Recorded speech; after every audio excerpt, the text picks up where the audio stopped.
adolescentes bajo la supervisión de sus madres, padres, representantes o responsables. Informe RCR presenta Titulares de la Mañana con Pedro García Otero.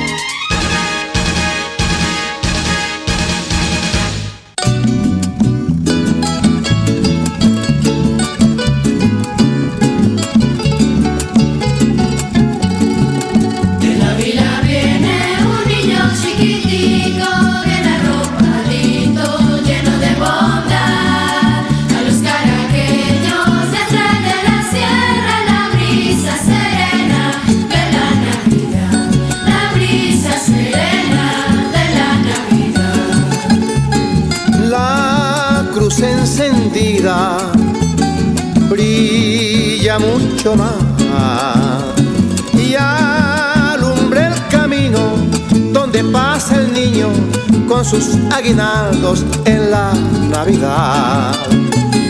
La cruz encendida brilla mucho más y alumbra el camino donde pasa el niño con sus aguinaldos en la Navidad. De la vida viene un niño chiquitico, viene arropadito, lleno de bondad. A los caraqueños le traen de la sierra la brisa serena de la Navidad, la brisa serena de la Navidad. Muy buenos días, bienvenidos sea diciembre. Déjame la cortinita, chico Pinto, déjame ahí al gran Simón Díaz cantando El Niño del Ávila. Llegó diciembre, 1 de diciembre, además el clima nos lo hace sentir una madrugada súper fresca en el Valle de Caracas. En la computadora dice que hacen 21 grados, yo creo que hacen como 16, de verdad. Está súper fresco y con esa canción, con ese regalo de Navidad, yo quería empezar los titulares de la mañana de hoy. Que tengan todos ustedes,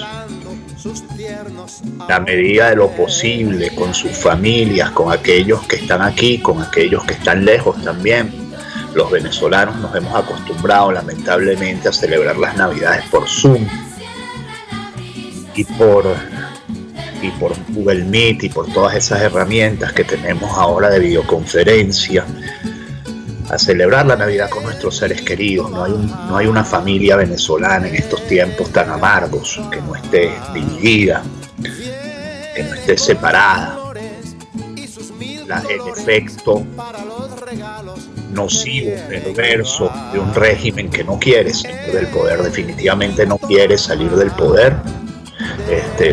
Nos tienen secuestrados, y yo creo que ayer las declaraciones insólitas, de verdad, porque no se pueden calificar de otra manera, de Nicolás Maduro, así lo demuestran. Yo creo que comenzó un proceso que tiene dos vertientes. Por un lado, tratar de calmar a los radicales del chavismo, y por el otro, empezar el proceso de pateo de la mesa. Pero en ese proceso de pateo de la mesa, Nicolás Maduro, de la pateadura de las negociaciones de México, en ese proceso Nicolás Maduro da unas declaraciones que yo creo que él no se da cuenta hasta que esté en la mitad de la declaración de la enormidad de lo que está diciendo, y entonces trata de capear, pero no pudo lograr que toda la prensa internacional, desde el país de Madrid hasta, el New York Times, todos los que he visto que hablan del tema, digan como titular: Maduro supedita elecciones limpias al levantamiento de las sanciones. Ergo, lo que se puede decidir, lo que se puede colegir de esa declaración es: en Venezuela no hay condiciones electorales, no hay condiciones para unas elecciones limpias en este momento. Vamos a ver esas declaraciones, entonces cada quien que juzgue qué es lo que está diciendo Nicolás Maduro. Vamos a ver. Nosotros en los próximos días vamos a activar el diálogo con todas las oposiciones para ir visualizando los escenarios electorales futuros de Venezuela e ir avanzando en la ampliación de las garantías que tenemos que acordar, consensuar, para que las elecciones sean verdaderamente libres, transparentes y justas. Con todos los sectores vamos a hablar, con la Plataforma Unitaria de Venezuela en su momento. Primero tenemos que ver si cumplen o no cumplen su palabra. Vamos a dialogar, porque nosotros queremos unas elecciones libres en Venezuela. Ok, en este momento es que Nicolás Maduro se da cuenta de lo que está diciendo y le da un giro al discurso. Ya van a oír. Libres de sanciones, libres de medidas coercitivas unilaterales. O hay elecciones libres de sanciones, o hay elecciones libres de sanciones. Ahí se vuelve a dar cuenta, dice, o hay elecciones libres de sanciones, o qué. ¿O qué, señor presidente? Lo volvemos a escuchar, yo se los voy a volver a poner desde el principio completo, porque realmente me parece una enormidad lo que dijo Nicolás Maduro ayer. Una enormidad, digo, en términos de lo escandaloso. Vamos a escucharlas otra vez. Nosotros en los próximos días vamos a activar el diálogo con todas las oposiciones para ir visualizando los escenarios electorales futuros de Venezuela e ir avanzando en la ampliación de las garantías que tenemos que acordar, consensuar, para que las elecciones sean verdaderamente libres, transparentes y justas. Vuelvo a ponérselos. Es decir, si usted dice, nosotros tenemos que consensuar acuerdos con todas las oposiciones para que las elecciones sean libres, limpias y justas, quiere decir que en este momento no son libres, ni limpias, ni justas, ¿no? Digo. Vamos a ver. Nosotros en los próximos días vamos a activar el diálogo con todas las oposiciones para ir visualizando los escenarios electorales futuros de Venezuela e ir avanzando en la ampliación de las garantías que tenemos que acordar, consensuar, para que las elecciones sean verdaderamente libres, transparentes y justas. Con todos los sectores vamos a hablar, con la Plataforma Unitaria de Venezuela en su momento. Primero tenemos que ver si cumplen o no cumplen su palabra. Vamos a dialogar, porque nosotros queremos unas elecciones libres en Venezuela. Libres de sanciones, libres de medidas coercitivas unilaterales. O hay elecciones libres de sanciones, o hay elecciones libres de sanciones. Ahí está el dilema. Elecciones libres, ¿quieren? Justas y transparentes. Elecciones libres de sanciones, libres de medidas coercitivas unilaterales. Que las quiten todas, que se las lleven todas, para ir a unas elecciones frescas, bonitas, buenas, en el momento que la Constitución determine. Vamos a ver, si usted dice, o hay elecciones libres de sanciones, o hay elecciones libres de sanciones, usted está estableciendo un falso dilema, porque en el fondo es lo mismo. Pero bueno, aquí no nos vamos a poner exquisitos, con sesgos y con falacias y con todo este tipo de cosas. Lo cierto es que usted está reconociendo que usted controla las condiciones electorales. No que las condiciones electorales están contempladas y garantizadas en la Constitución y las leyes venezolanas. Yo me pregunto, ¿el señor Maduro no juró sobre una Constitución, hacer cumplir la Constitución y hacer cumplir las leyes? En un país normal, medianamente normal, hoy habría toda una controversia en el Parlamento, e incluso seguramente la Fiscalía General de ese país estaría investigando si esas declaraciones constituyen o no constituyen delito, o pueden prefigurar la comisión de un delito. Nada de eso pasará en Venezuela, por supuesto, porque, bueno, porque nuevamente en Venezuela no hay una democracia. Lo que pasa es que yo creo que a lo largo de estos 23 años muy pocas veces se nos había dicho eso de una manera tan diáfana. Y yo les ponía el video de Monitoreamos, ahora les leo la nota, son las 6:28 minutos. Maduro supedita las condiciones electorales al levantamiento de todas las sanciones. Por cierto, algo que no está contemplado en México, en la discusión de México, Nicolás Maduro condicionó este miércoles las condiciones, ¿verdad?, para las elecciones presidenciales de 2024, el levantamiento de todas las sanciones internacionales impuestas contra el régimen chavista. Elecciones libres quieren justas y transparentes, elecciones libres de sanciones, que las quiten todas para ir a unas elecciones frescas, bonitas, buenas, en el momento que la Constitución y el CNE determinen. Por cierto, aquí también está diciendo que las elecciones de 2018 no fueron ni frescas, ni bonitas, ni buenas, ¿no? En el fondo. Dijo en rueda de prensa porque, digamos, si el argumento subyacente a las palabras de Maduro es yo no puedo dar unas elecciones libres porque tengo las sanciones encima. Pero nuevamente, insisto, las elecciones libres y limpias y transparentes en un país democrático no dependen de la voluntad del que manda. Dependen de la ley y de la Constitución. Maduro indicó que en los próximos días iniciará un proceso de diálogo con los partidos judicializados y vinculados al empresario colombiano Alex Saab para ir visualizando los escenarios electorales futuros. Sin embargo, advirtió que con toda la plataforma unitaria hablaremos en su momento. Primero queremos que ver si cumplen o no cumplen su palabra respecto al levantamiento de las sanciones.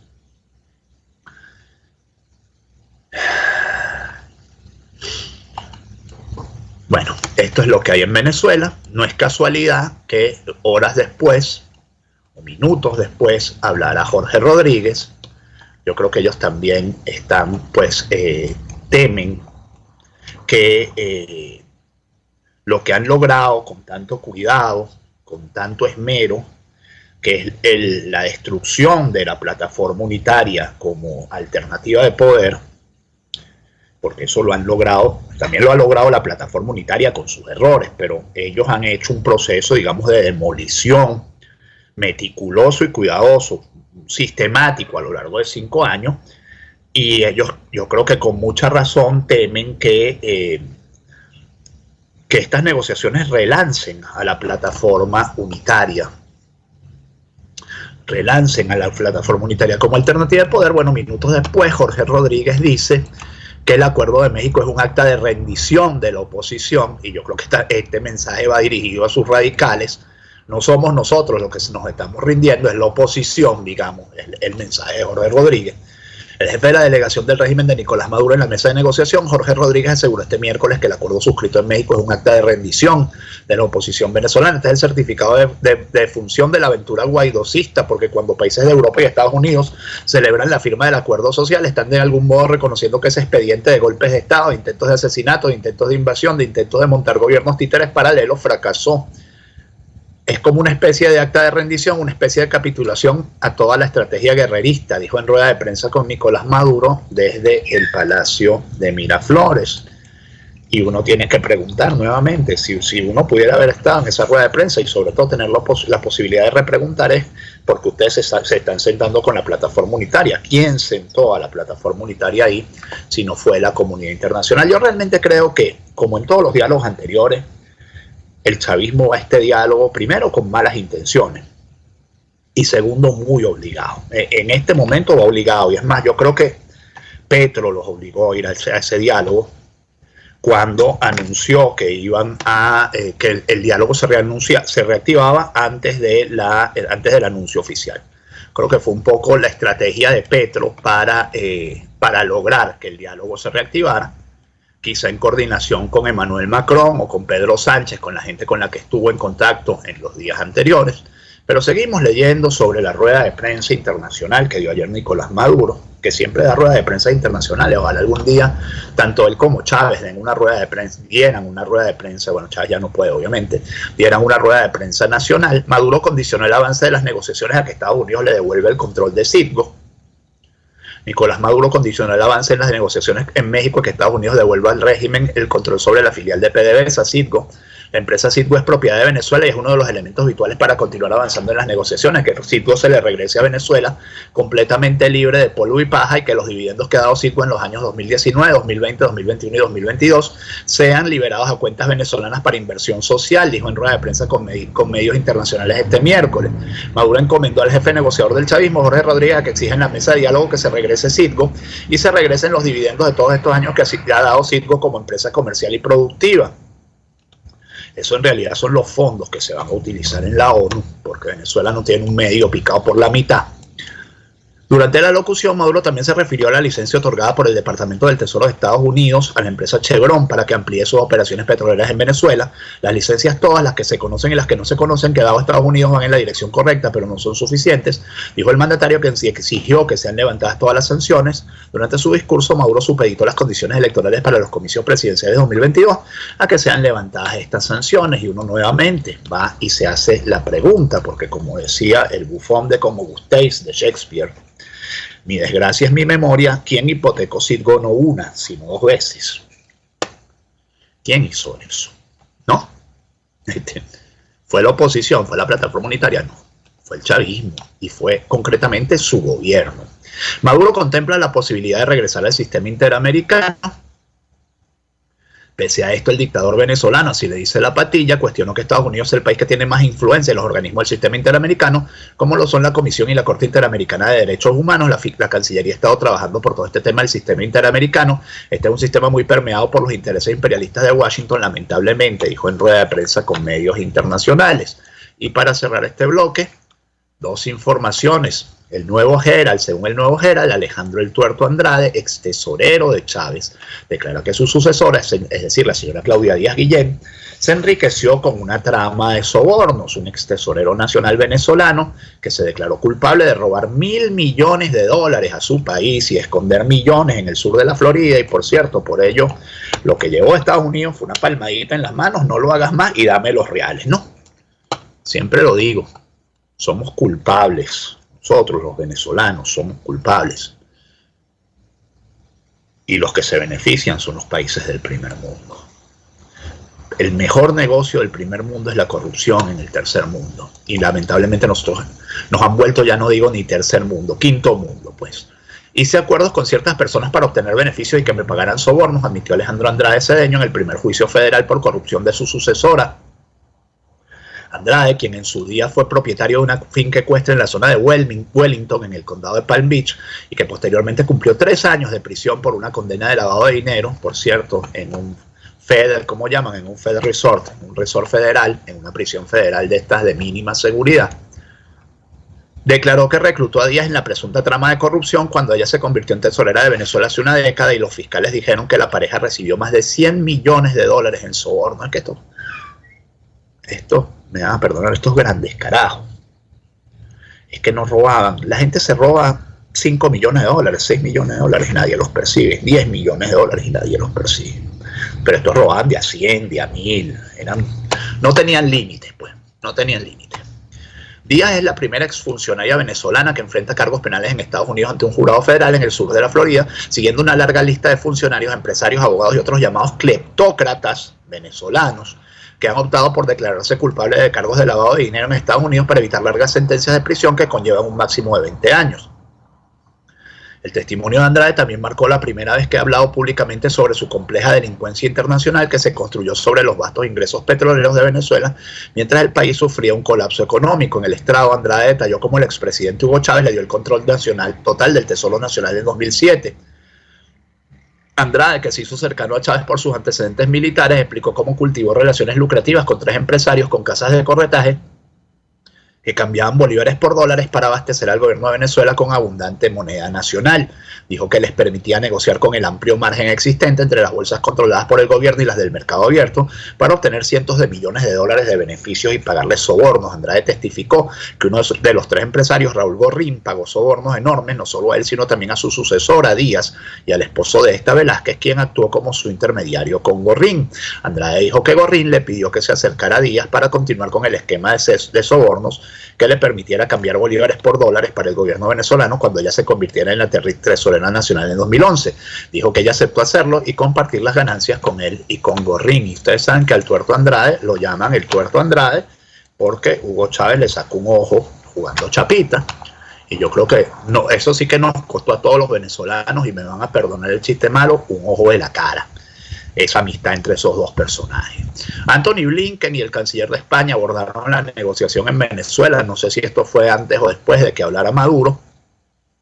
El ministro español de Exteriores, seguramente fue antes, el ministro español de Exteriores, José Manuel Álvarez, mantuvo este miércoles una reunión con el secretario de Estado estadounidense, Antony Blinken, con quien abordó las negociaciones entre el régimen de Nicolás Maduro y la plataforma unitaria. La cita tuvo lugar en los márgenes de la reunión de ministros de Exteriores de la OTAN que concluyó en Bucarest.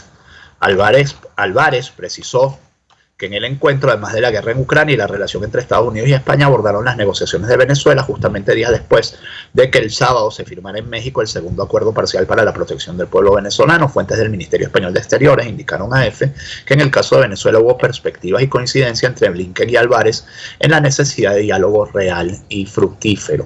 Y el presidente de la Comisión Nacional de Primarias descartó una segunda vuelta tras el proceso, y yo creo que esto lo único que garantiza es que lo que va a haber es una implosión de la oposición si no hay una segunda vuelta, porque entonces el que saque 7 va a querer pisar el que saque 5, ¿no?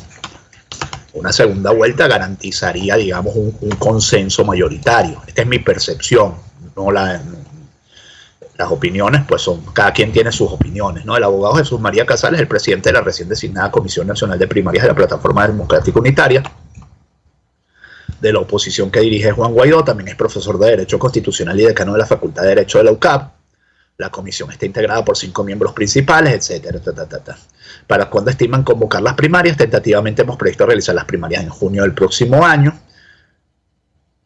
Bueno, es posible una doble vuelta en primarias. El reglamento no contempla el balotaje, será por simple mayoría relativa. Y yo digo, nuevamente, esto es garantizar que la oposición va a explotar en 1000 pedazos. Gustavo Petro quiere comprar a monómeros, y con esto termino este primer bloque. Colombia podría estar abierta a la compra de la empresa venezolana de fertilizantes monómeros, dijo el miércoles el ministro de Hacienda, José Antonio Campo, en un momento en el que el aumento de los precios de los fertilizantes ha contribuido a la presión inflacionaria. Aunque Monómeros tiene su sede en la ciudad colombiana de Barranquilla, es propiedad de Pequiven, que es una unidad de la petrolera estatal venezolana PDVSA. El régimen chavista de Nicolás Maduro recuperó el control de la junta directiva de Monómeros a mediados de septiembre, tras un par de años en los que estuvo controlada por la presidencia encargada de Juan Guaidó. En el tema de los fertilizantes, he dicho que estamos dispuestos a cualquier cosa, incluso aquí entre nosotros, para comprar monómeros y ampliarla significativamente, dijo Campo en un evento con cafeteros en Bogotá, la capital de Colombia.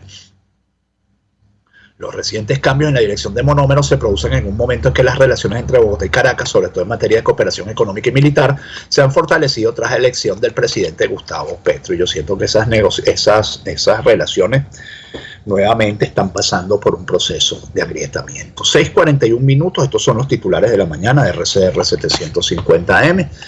Volveremos a hacer 750M cuando vuelva la democracia a Venezuela. Jaime Nestares en la dirección de la estación, don Julio Pinto en los controles, quienes habla Pedro García Otero. Hacemos este programa que llega a ustedes como cortesía de Quimédica, alquiler de equipos médicos, y del consultorio veterinario del doctor Alfredo Cova, garantía integral para el bienestar de su mascota. Lamentablemente, otra mala información que les tengo que dar a esta hora es que falleció el pasajero que fue herido y lanzado a la autopista en un asalto a un autobús en Caracas, en la Vallecoche. Con esto abríamos ayer el programa. Recordarán, bueno, lamentablemente el infortunado que se negó a entregar sus pertenencias, que fue baleado y luego lo tiraron en la Vallecoche, ha fallecido. El pasajero que resultó herido el pasado martes en el asalto, un hombre joven además, qué desgracia de país, mano. Pasajero que resultó herido el pasado martes en el asalto de una unidad de transporte público que cubría la ruta Plaza Venezuela Los Teques, murió este miércoles, según informó el reportero de sucesos Román Camacho. El ciudadano resultó herido tras negarse a entregar sus pertenencias a 3 hombres que ingresaron en el colectivo portando armas de fuego, por lo que tras dispararle lo lanzaron del autobús en movimiento, cayendo al pavimento en plena autopista Vallecoche a la altura del distribuidor Longaray. La víctima fue identificada como Aurelio Efraín Salveira, falleció en el hospital Pérez Carreño. Los antisociales le dispararon en el rostro y lo lanzaron del autobús en movimiento, escribió en su cuenta de Twitter. De acuerdo con Camacho, este sería el segundo atraco registrado en una ciudad de transporte público en menos de 48 horas. Y yo les voy a decir con toda honestidad, la policía tiene que buscar esos 3 tipines.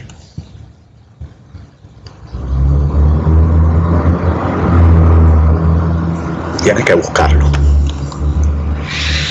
Y luego que suceda lo que tenga que suceder. De verdad, de verdad. O sea, Noticias como estas rompen el alma. También alguien me decía ayer, no, es que uno no sabe cómo va a reaccionar en un momento de eso. Yo les digo, uno sí tiene que saber cómo va a reaccionar en un momento de eso. Y yo creo que lo mejor, y esto soy yo, nuevamente es mi opinión, lo mejor es entregar y decir, sí, vale, toma. Los bienes se recuperan, mal que bien. La vida, estos tipos son unos desgraciados, unos desalmados, no hay manera de calificarlos. Más información nacional, hay un brote de dengue que está afectando a los menores en Maracaibo y están las páginas remolonas, no quieren cargar, mientras esta carga, bueno, esta tampoco carga, esta sí carga. Vamos a leerles las de la lluvia. Lluvias afectaron puentes y vías en el municipio Sea, coletazos de las lluvias de las últimas semanas. Lo del dengue también, por supuesto, un coletazo de las lluvias, pero un coletazo bacteriológico, viral, vírico. Las últimas lluvias en la región andina afectaron varios puentes y vías en varias comunidades en el municipio Sea, una de las jurisdicciones que también ha sufrido los embates de la naturaleza en el estado de Mérida durante las últimas semanas. Raquel Contreras, directora de infraestructura de la alcaldía del municipio Sea, informó que la mayor afectación ocurrió en el puente de guerra ubicado en el sector Pata de Gallina, donde ocurrió un asentamiento y posible volcamiento del muro de contención. Agregó que existen afectaciones en obras hidráulicas y en el puente principal, en la entrada del pueblo por socavación de las bases intermedias. De acuerdo a la evaluación realizada, existen 2 grietas del puente en uno de los estribos. Estamos monitoreando la situación diariamente para evaluar el comportamiento de este asentamiento de tal forma que nos permita tomar una decisión para que en los próximos días podamos reabrir este puente para uso vehicular y peatonal, mencionó la funcionaria. Esperemos que ya haya abierto la caja de... aquí está la nota del dengue. Brote de dengue deja una niña fallecida y 13 menores hospitalizados en Maracaibo. Las alarmas a nivel de salud se mantienen encendidas en Maracaibo, de que recién se recupera de la pandemia de COVID-19 y ahora afronta un leve brote de dengue en algunas parroquias de la ciudad, con mayor foco en el oeste. Este miércoles 30 de noviembre, la doctora Joanely López, directora de salud de la alcaldía de Maracaibo, reveló a versión final que la ciudad ha reportado una niña de 6 años fallecida por dengue hemorrágico y 13 casos confirmados en los hospitales de la ciudad. Detalló que en el hospital Nuestra Señora del Rosario de Chiquinquirá, ubicado en el casco central, se mantienen 2 casos, una niña de 6 años y un adolescente de 15, mientras que en el SAUM se registran 11 pacientes de edad escolar. Esto es Servicio Autónomo Hospital Universitario de Maracaibo.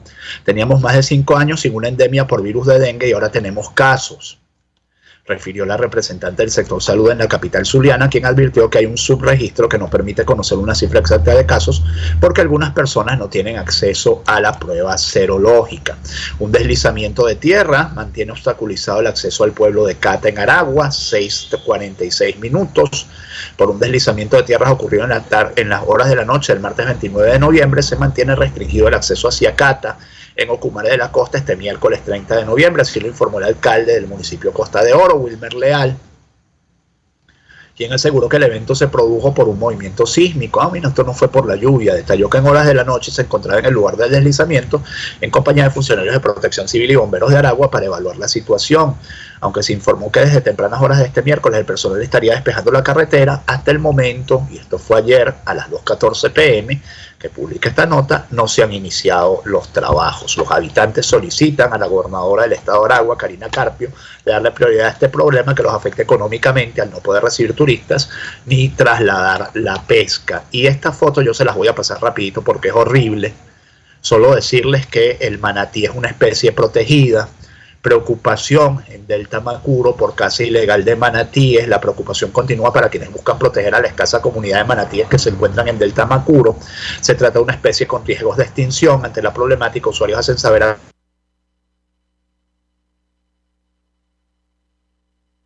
este hecho, instan a las autoridades a tomar este asunto con la mayor seriedad posible. Recientemente un vecino del Caimán, sector fluvial de Tucupita, aseguró haber visto a 3 especies de este mamífero cerca de estas aguas, por lo que se pide se inicie un protocolo de protección a estos animales. Y hay otra nota que tiene que ver con esto, que la tenía más adelante, pero creo que se las voy a poner en este momento, ya que estamos hablando de fauna protegida. Imparques rescata un cunaguaro arrollado que bajó del centro del monumento natural Cerro Santa Ana.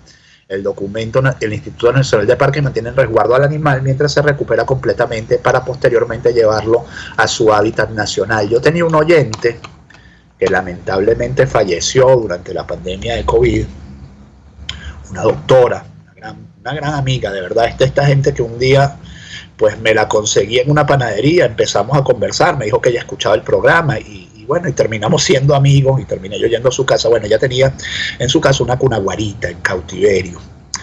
Cautiverio no, porque era como su animal doméstico. Miren, no hay un gato, el gato más cariñoso es menos cariñoso lo que era esa cunaguara.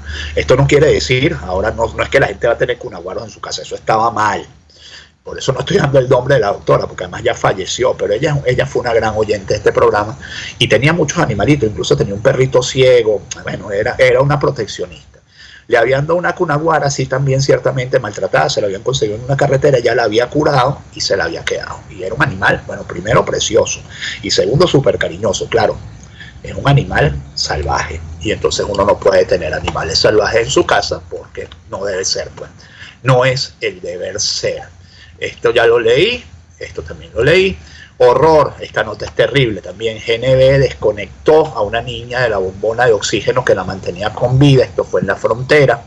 Una niña de 5 años falleció en la parroquia fronteriza de Boca de Grita, municipio García de Evia del estado Táchira, luego de que el infante fue desconectada de la bombona de oxígeno de la ambulancia en la que era trasladada para que la dejaran cruzar a Colombia en una carretilla de madera. Imagínense ustedes, no que la frontera está abierta. ¿Cómo hacen esta barbaridad? El hecho ocurrió eso de las 5 de la mañana a pocos metros del puente internacional Unión que comunica Puerto Santander con Boca de Grita. Según el relato de varios habitantes de la parroquia consultados por La Opinión, los funcionarios militares no permitieron el paso de la ambulancia proveniente de La Fría, capital del citado municipio. Ante la negativa de permitir la ambulancia en la que era transportada la niña con oxígeno, optaron por desconectarla de la bombona para pasarla en una carretilla de madera que utilizan para transportar mercancía en esta zona de frontera.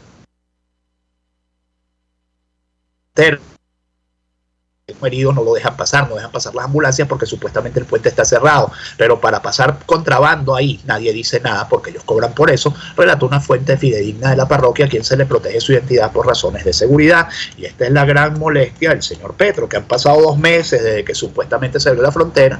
Bueno, ¿y quiénes siguen mandando ahí? Bueno, los de siempre, los que se favorecen de que la frontera esté cerrada. En Zulia, miles de jóvenes forman largas colas para censarse en Beca Jesús Enrique Lozada. Jóvenes pernoctaron en los puntos en que se efectuó el censo para el programa de Beca Jesús Enrique Lozada que ofrece la gobernación del Zulia. Estudié hasta 6º trimestre de Derecho y no he contado con los recursos económicos suficientes para continuar con la carrera. Dijo un joven, quien era el número 906 en la cola para censarse, Diego Cava, de 23 años.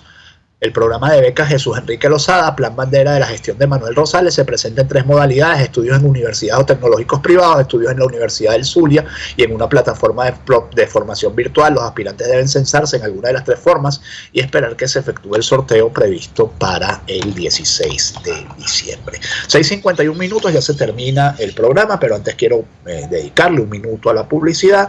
Quiero hablarles de Equimédica, alquiler de equipos médicos, porque en Equimédica está todo lo que se necesita en alquiler para la atención del paciente hospitalizado en el hogar: las camas clínicas, concentradores de oxígeno, aspiradores de flema, todo lo que usted necesite. Ingrese a Equimédica, piso bajo y guión bajo alquiler, y conozca toda nuestra oferta de productos y servicios. Esto es para el alquiler, pero si es para la venta, por supuesto, también se lo vendemos, y ahí la entrega si es a nivel nacional. El alquiler solo es en Caracas.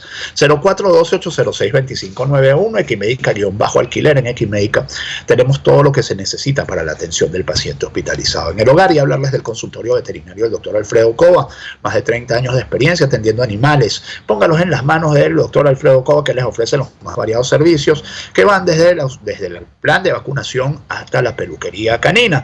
0414-127-7947, 0212-661-1546, en la bonita Santa Mónica, avenida Arturo Michelena, entre calles Manuel Díaz y Damaso Villalba. Ahí se encuentra el consultorio veterinario del doctor Alfredo Cova, garantía integral para el bienestar de su mascota. Algunos titulares muy rápidamente para ir terminando el programa.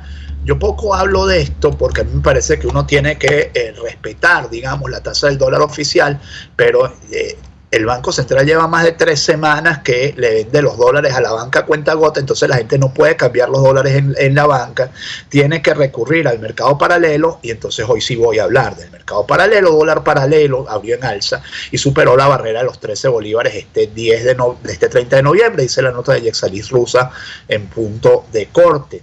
Según la publicación de la cuenta en paralelo Venezuela 3, la divisa estadounidense se ubicó en 13,19, lo que representó un aumento de 1,81% con respecto a su cotización anterior. En tanto, el dólar oficial sigue como en 11, es decir, están permitiendo que se ensanche el spread, y cuando se ensancha el spread, pues cosas malas pasan. Terminó la protesta de los activistas LGBTI en la Defensoría del Pueblo. Les han prometido que el 7 de diciembre el primer grupo de personas va a poder cambiarse su identidad. Esta nota no sé por qué no me abre. El primer grupo de personas transgénero podrá cambiar de identidad en Venezuela. El próximo miércoles 7 de diciembre estarán siendo cambiados los nombres de 10 activistas de la comunidad trans y con ello generar el protocolo para atender a esta comunidad, dijo a AFP el activista Cody Campos. Y yo le diría al amigo Cody Campos que está bien que le crean a las autoridades, pero que no echen mucho las campanas al vuelo, porque puede ser que llegue el 7 de diciembre y el 8 y el 9 y después no les den respuesta, ¿no? Que lo que quieran es que se levanten la protesta que les ha hecho ruido, pues. España reforzará la seguridad en la embajada de Ucrania tras explosión. Una carta bomba explotó en la embajada de Ucrania en Madrid. Causó heridas leves a un empleado y la policía investiga como un posible acto terrorista. Mientras tanto, detectan 3 nuevos artefactos explosivos dirigidos a Pedro Sánchez, Ministerio de Defensa y la base aérea de Torrejón. Se suman a los 2 remitidos ayer a la Embajada de Ucrania en España y una empresa de Zaragoza que fabrica material militar. Apertura del Sambil de la Candelaria en medio del rechazo, invasiones y expropiaciones. Los vecinos del Frente Norte de Caracas, dirigidos por Carlos Julio Rojas, estuvieron en las afueras del Sambil, pues en medio de la apertura protestando contra la expropiación. Por cierto, la apertura fue un exitazo. Los caraqueños asistieron masivamente y como uno dice, bueno, ¿y quién paga los años perdidos, no? ¿Quién paga los 14 años perdidos? Por una puntada dominical. Cuando Chávez le mentía a la gente y le decía, no, es que yo pasé en el Volkswagen. De verdad, Chávez, que andaba con 17 anillos de seguridad. Va a contar que él andaba en un Volkswagen. Bueno. Pero bueno, así fue. Centro Comercial Sambil abrió sus puertas en la Candelaria este 30 de noviembre y los caraqueños asistieron masivamente. Nos queda de consuelo ese refrán que dice que nunca es tarde cuando la dicha es buena, y bueno, en este caso la dicha es buena. Y lamentablemente también ayer ocurrió que desde el centro comercial que está enfrente, que es el Galerías Ávila, un hombre se lanzó al vacío, cayó en la avenida. Al final fue un hombre y una mujer, creo que fueron 2 personas, pero el hombre se salvó, pero lamentablemente le cayó encima a un señor de la tercera edad que murió. Así fue la historia, ¿no? Aquí está, muere hombre al caer del nivel feria del centro comercial Galerías Ávila. De acuerdo al reporte del reportero del Miro del Barrio, la víctima cayó sobre un transeúnte de la tercera edad que iba caminando por el lugar del suceso. El ciudadano que resultó lesionado fue identificado como José Gregorio Dopico, de 55 años. Yo no sé por qué este nombre me suena, capaz que es un amigo mío, porque yo soy vecino de toda esta zona, y fue trasladado a la Policlínica La Arboleda. Pero en el mismo hecho, o no sé si en otro hecho, se lanzó también una mujer. La verdad es que cada vez que yo voy a ese centro Galerías Ávila y veo esa terraza y veo hacia dónde da, yo digo, coño, bueno, me perdonan la grosería, es un imán para los suicidas. Ojalá que no lo agarren de moda. Lamentablemente, en los medios teníamos un pacto tácito hace años de no reseñar suicidios, fundamentalmente porque dábamos idea, ¿no? Bueno, eso se ha roto, ahora se reseñan suicidios y bueno, espero no estar dando ideas con esto, de verdad. Una triste historia, ¿no? Para cerrar este 1 de diciembre de 2022. Que tengan todos nuevamente un muy feliz diciembre y vamos a tratar de unir un poco a la familia y a la gente en este mes tan bonito y en este amanecer tan bonito del 1 de diciembre de 2022. Que este día sea todo lo que ustedes esperan de él. Si Dios quiere, nos encontraremos mañana y ya será viernes y mañana tengo un anuncio importante que hacerles. Hasta mañana. Chao. Informe RCR presentó Titulares de la Mañana con Pedro García Otero.